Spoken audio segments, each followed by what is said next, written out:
કેમ છો મિત્રો? આજે આપણે વાત કરીશું જીએલડીબી સંસ્થા પાટણ, જે સરકારી સંસ્થા છે ત્યાંનો એક ગીર બુલ જેનું નામ છે વેદ. વેદની વાત કરીએ તો તે ગીર બ્રીડમાંથી આવે છે. તે આશરે 6 વર્ષની ઉંમર ધરાવે છે. તેની માનું મિલ્ક 4151 પર લેક્ટેશન મિલ્ક છે. તેના ફાધર એસીજી 157 નંબરનો છે, જે આગળ તમને હું ફોટા બતાવીશ. તમે જોઈ શકો છો આ બુલ કાબરા કલરમાં છે અને તેના રિઝલ્ટ પણ અદ્ભુત છે. મિત્રો તમે જોઈ શકો છો તેનું બોડી સ્ટ્રક્ચર. મિત્રો તેના સિંગની પેટર્નની વાત કરીએ તો તેના સિંગ ભીલા સિંગ કહેવામાં આવે છે અને તેનો રંગ કાબરો કલર છે. આગળ તમને તેના માતા પિતાનો ફોટો હું તમને બતાવીશ તો તમે જોશો.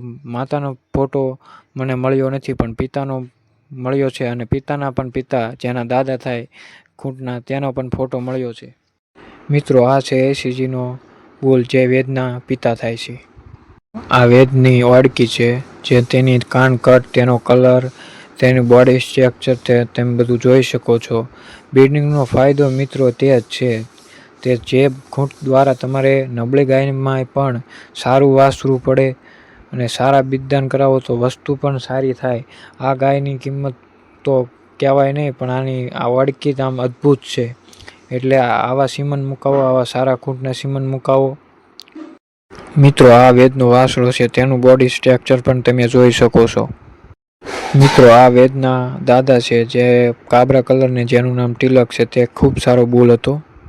મિત્રો મને તો આ બુલ પર્સનલી ખૂબ જ પસંદ છે, કારણ કે તેના રિઝલ્ટ તથા તેના બોડી સ્ટ્રક્ચર ને તેના વાસરુના કલર તે ખૂબ જ સારા આવે છે. એટલે આ બુલ આમ સારો જ કહેવાય અને પેટેગરી મિલ્ક રેકોર્ડ પણ ખૂબ જ સારું છે. એટલે આ મિત્રો આના સીમન ડોઝ તમને કોઈ પણ એઆઈ વર્કર પાસે ઉપલબ્ધ થઈ શકે છે.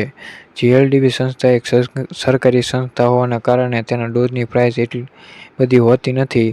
એટલે આવા ડોઝ મુકાવો, ગીરમાં સંવર્ધન કરો.